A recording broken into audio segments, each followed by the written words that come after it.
യേശുവിൽ ഏറ്റവും സ്നേഹമുള്ളവരെ, നോമ്പുകാലം തിരിഞ്ഞു നോട്ടത്തിൻ്റെയും തിരിച്ചറിവിൻ്റെയും ഒരു കാലഘട്ടമാണ്.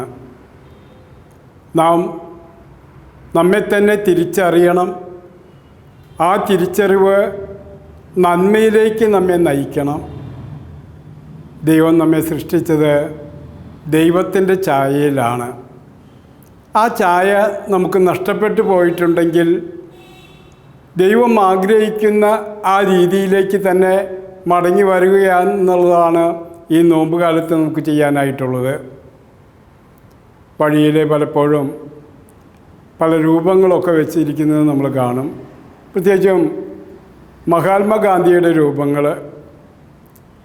അത് നോക്കുമ്പോൾ വർഷങ്ങൾ കഴിഞ്ഞപ്പോൾ ആ രൂപങ്ങളിലൊക്കെ ഭാവമാറ്റങ്ങൾ വന്നു.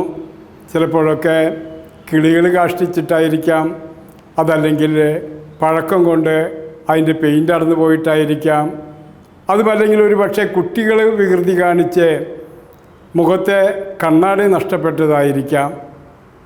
അങ്ങനെയൊക്കെ വരുമ്പോൾ നമ്മൾ പ്രത്യേകിച്ചും ഗാന്ധി ജയന്തി ദിനം ആകുന്ന സന്ദർഭത്തിൽ പഞ്ചായത്തുകളിലൊക്കെ കാണാം ഒന്ന് ആ രൂപത്തേക്ക് ഒന്ന് മിനുക്കിയെടുക്കുന്നത്.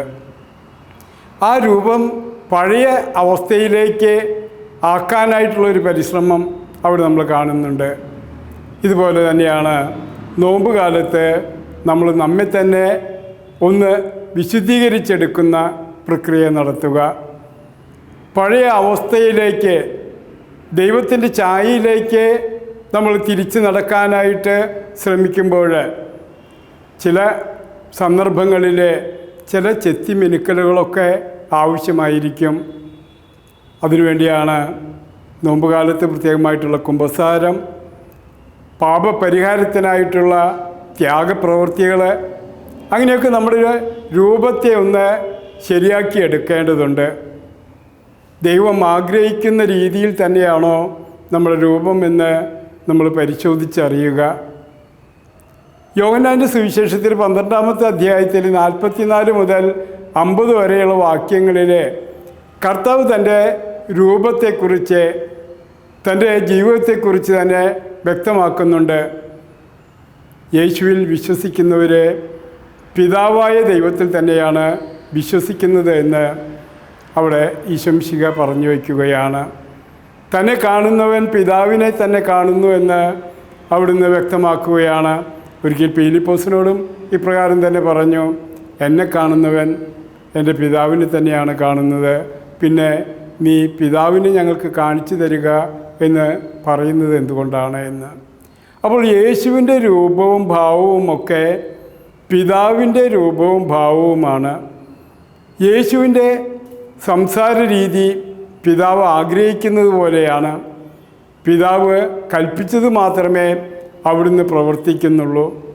ഇപ്രകാരം നമ്മുടെ ജീവിതം കർത്താവുമായിട്ട് താതാത്മ്യപ്പെടുത്തി നോക്കുന്ന ഈ നോമ്പുകാലത്ത് യേശു എപ്രകാരം പിതാവായ ദൈവത്തെ പ്രതിനിധാനം ചെയ്തുവോ അതുപ്രകാരം തന്നെ നമ്മളും ആയിത്തീരേണ്ടവരാണ് എന്നുള്ള ആ വസ്തുതയിലേക്ക് നമ്മെ കൊണ്ടെത്തിക്കുകയാണ്. പൗലോസ്ലീഹ തെസ്സലോനിക്കർക്ക് എഴുതിയ ലേഖനത്തിലെ 1-ാമത്തെ ലേഖനത്തിലെ 3-ാമത്തെ അധ്യായം 6 മുതൽ 13 വരെയുള്ള വാക്യങ്ങളിൽ തിമോത്തിയോസും പൗലോസും തെസ്സലോനിയിലെ സഭയിലെ ജനങ്ങളെ കാണാൻ ആഗ്രഹിക്കുന്നു എന്ന് പറയുന്നുണ്ട്. അവിടെ പൗലോസ്ലീഹ പറഞ്ഞു വയ്ക്കുക, ഞങ്ങൾ നിങ്ങളെ സ്നേഹിച്ചതുപോലെ നിങ്ങളും പരസ്പരം സ്നേഹിക്കേണ്ടവരാണ് എന്നുള്ള സത്യമാണ്. അപ്പോൾ നമ്മുടെ ജീവിതത്തിലും നമ്മൾ ചെയ്യേണ്ട ഒരു പ്രവൃത്തി അത് തന്നെയാണ്, പരസ്പരം സ്നേഹിക്കുക. ദൈവത്തിൻ്റെ ഛായ ആ സ്നേഹത്തിൻ്റെ ഛായയാണ്. ആ സ്നേഹത്തിൽ നമ്മൾ ഒന്നായിത്തീരുക. ദൈവത്തെയും മനുഷ്യരെയും സ്നേഹിച്ചുകൊണ്ട് ഈ നോമ്പുകാലം ഏറ്റവും ഫലദായകമാക്കി തീർക്കാനായിട്ട് നമുക്ക് പരിശ്രമിക്കാം. കർത്താവ് നിങ്ങളെ ഓരോരുത്തരെയും അനുഗ്രഹിക്കട്ടെ.